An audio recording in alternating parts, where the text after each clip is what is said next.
warahmatullahi wabarakatuh. Alhamdulillah,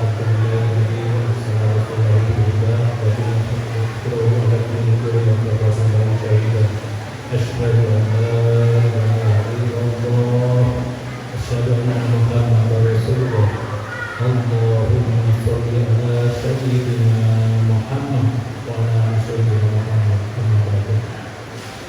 Segala puji puja kehadirat Allah Subhanahu, segala nikmat yang atas segala nikmat yang telah diberikan kepada kita, memberikan kehidupan kepada kita, yang menciptakan kita dan menghadirkan kita di dunia ini.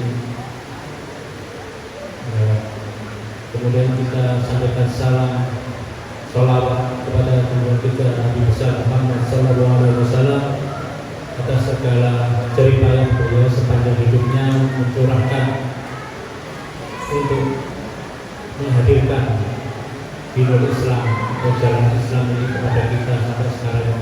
Insya Allah sampai sekarang jauh akhir. Malam ini saya mendadak diberikan tugas karena seharusnya besok menghadirkan Ustaz ini. Saya diberi buku panitia berbakti pada orang tua. Semoga saya sampaikan ini mungkin tidak ya sharing aja ya, karena saya sendiri merasa tidak begitu sempurna atau tidak begitu mungkin seperti yang kita harapkan bahwa pengabdian kita atau kebaktian kita kepada orang tua itu adalah sesuatu yang harusnya dilakukan dengan sebaik-baiknya. Saya coba untuk melihat pada saat kita hidup ini, kita sehari-hari sibuk dengan kegiatan kita, baik itu sibuk dengan urusan mencari rezeki, sibuk mengurusin misalnya yang berkarir dengan karirnya, mencoba untuk mendapatkan karir yang tertinggi, kemudian sibuk dengan keluarga kita, anak kita, istri kita, dan bahkan sibuk kesibukan kita itu pada hal-hal yang sifatnya itu ibadah kepada Allah. Jadi kita itu semua sehari-hari kita disibukkan dengan kegiatan itu. Pada sisi lain, kebetulan mungkin kalau yang sempat hidup bersama orang tua, bapak atau ibunya, kita akan melihat adalah suatu sisi yang sangat berbeda, di mana orang tua kita itu bahkan kadang sehat, kadang tidak sehat, bahkan punya cacat karena ketuaan beliau itu, sehingga itu adalah suatu beban tersendiri bagi kita. Kalau kita pernah mengalaminya, kita akan bisa merasakan begitu ya, dimana misalnya orang tua kita sudah tidak bisa lagi bangun dari tempat tidur, kita harus ngurusin. Baik itu dia bisa aja berak di tempat atau kencing di tempat, ya segala macam. Bahkan sikapnya pula yang tidak sempurna itu menjadi lebih menonjol pada saat ketuaan itu, seperti anak kecil gitu ya, minta perhatian lebih. Itu mau tidak mau kita akan rasakan gitu ya, apabila kita hidup bersama orang tua. Dan mungkin ada juga yang tidak sempat hidup mengurusin orang tuanya, atau kadang-kadang aja, atau bahkan tidak sempat sama sekali, seperti yang tadi saya sampaikan dengan kesibukan kita sehari-hari. Sebelum jauh, saya coba untuk melihat atau menengok diri kita ke belakang, bahwa pada saat kapan kita sudah mulai merepotin orang tua kita, terutama ibu kita, saat kita waktu masih di alam rahim, itu sudah merepotin. Semakin besar, kandungan ibu dan ibu kita akan merasa kepayahan yang luar biasa. dengan kehadiran kita di kandungan beliau itu. Setelah kita dilahirkan, kita nggak bisa apa-apa. Kita bayi, kita nggak bisa ngapa-ngapain kecuali semua pasrah kepada orang tua kita, ibu kita, bapak kita. Rezeki Allah berikan lewat keduanya itu benar-benar sebenarnya suatu proses yang luar biasa berat bagi kedua orang tua kita terhadap kita sendiri. Sampai kita mulai beranjak besar, remaja, dewasa, kesibukan, kerepotan orang tua itu bertambah dengan kehadiran kita itu. Sampai kita benar-benar bisa mencari kehidupan kita sendiri. Tapi ini terasa tidak menjadi beban bagi beliau-beliau itu. Seringkali secara umum tidak menjadi beban. Kita tengok diri kita sendiri, pada saat kita istilahnya melihat orang tua kita tuh merasa sangat terbebani, repot.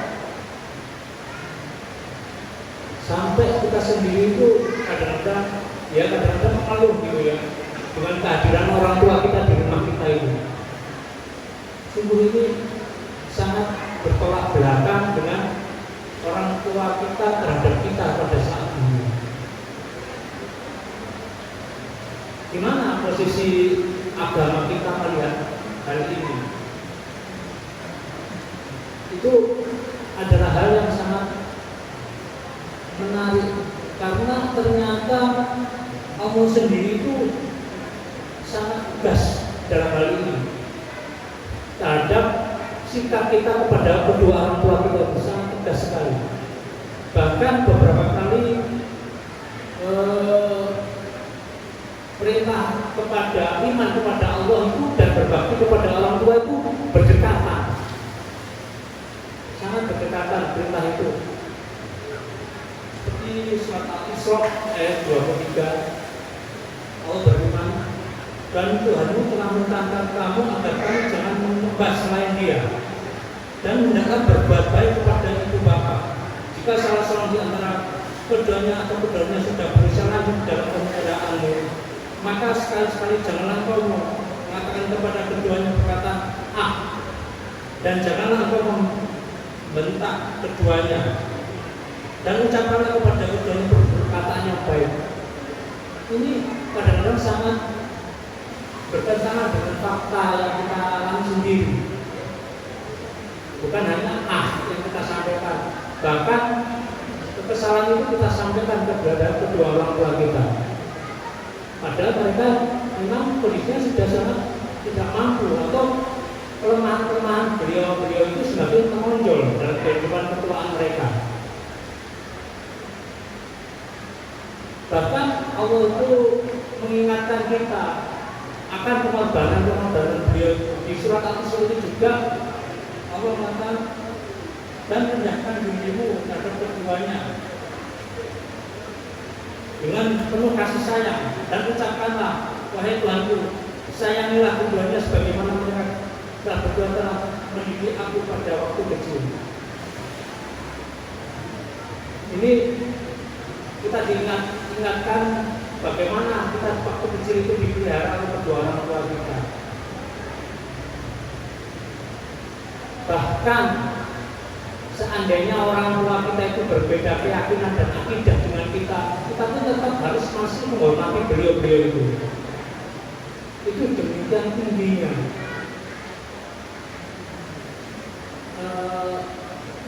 Ini hal perkataan yang mungkin dikatakan sesuatu yang faktanya itu kadang-kadang sulit kita lakukan. Ada juga yang bisa melakukan itu. Ada beberapa cerita yang mengatakan bahwa kisah-kisah yang menceritakan bahwa kita berbuat dengan orang tua yang baik dengan orang tua itu akan mendapatkan ganjaran, dan ganjarannya itu langsung di dunia ini juga, dan bukan hanya nanti di akhirat. Demikian pula kalau kita berbuat keburukan kepada kedua orang tua kita. Rasulullah SAW juga beberapa kali punya cerita dan perintah untuk kita itu selalu taat kepada bapak dan ibu kita. Meskipun beliau sendiri itu, mohon maaf, beliau itu tidak pernah secara langsung menunjukkan itu dan perbuatan beliau, karena beliau itu sejak kecil sudah yatim piatu, tidak punya bapak dan ibu. Tapi perintahnya jelas bahwa misalnya ada sahabat bertanya, ada orang yang harusnya saya berbuat baik di dunia itu yang paling utama siapa? Rasul mengatakan ibumu sampai 3 kali, baru bapaknya. Itu juga. Jadi posisi Rasulullah sendiri sudah malah begitu. Ada seorang sahabat ingin ikut jihad, tapi begitu beliau bertanya, apakah kamu masih punya kedua orang tua yang harus kamu urusin? Ada ya Rasulullah. Sudah kamu tunda dulu. Jadi prioritaskan kedua orang tuamu. Begitu kira-kira bahasanya. Dan ini ada cerita pula. Misalnya kayak Alqamah itu orangnya sibuk sekali dengan ibadahnya, sholatnya, puasanya, dan segala macam ibadahnya itu sibuk sekali Alqamah ini. Tapi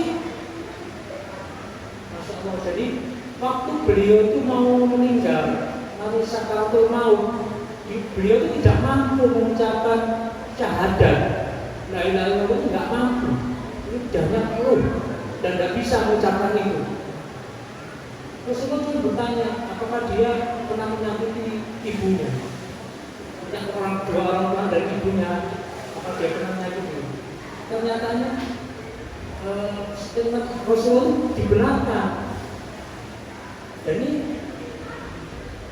tetap akan tidak bisa mengucapkan itu sampai Rasulullah mengatakan kepada ibunya, bahwa kalau kita kumpulan kayu bakar, akan saya bakar rumah ini.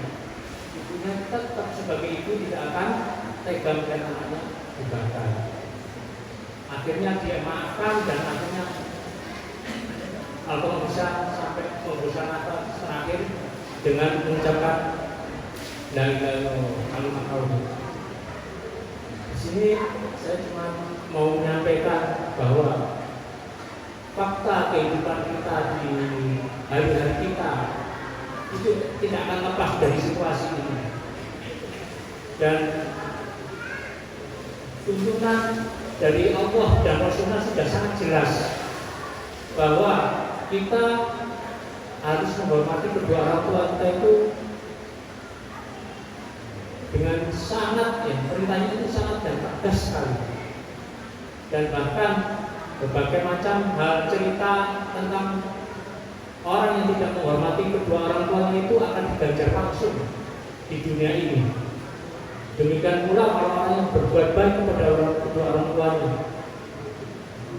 Al-Qarni itu sahabat Rasulullah yang dikatakan wali karena beliau itu sendiri sampai Umar bin Khattab itu diminta untuk minta doa kepada beliau. Beliau itu semasa hidupnya dia itu masih hidup semasa Rasulullah, tapi beliau itu tidak sempat ketemu Rasulullah. Sebabnya apa? Sebabnya dia harus ngurusi ibunya yang sudah tidak mampu lagi hidup sendiri. Nah, ini cita-cita ini yang menjadikan inspirasi bagi kita. Bagaimana kita harus bersikap kepada kedua orang tua kita. Kita harus bersyukur kalau memang orang tua itu masih ada di kita, masih ada kita urusin.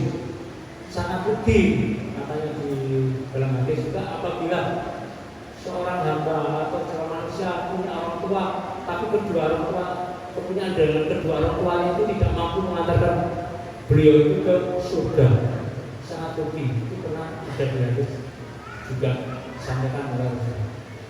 Ini yang mungkin yang bisa saya sampaikan. Mohon maaf apabila ada kesalahan, kebenaran dari Allah, dan kesalahan itu bisa dari kata dan salah pemahaman kebodohan saya. Subhanallah wa bihamdika asyhadu an la ilaha illa anta astaghfiruka wa atubu ilaik wa billahi taufiq wal hidayah.